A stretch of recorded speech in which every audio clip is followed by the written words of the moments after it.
You ask Tiger to solve. This deals with linear equations with one unknown. The final result is x equals 36. Let's solve it step by step.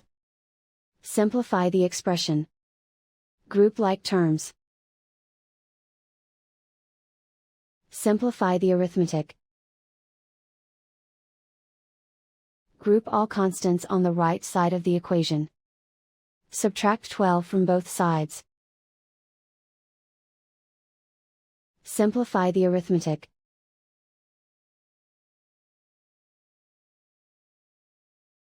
Isolate the x. Multiply both sides by 3. Group like terms. Multiply the coefficients. Simplify the arithmetic.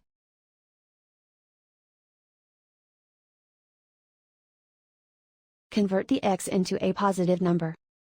Multiply both sides by -1. Remove the ones. Simplify the arithmetic. And so the final result is x equals 36.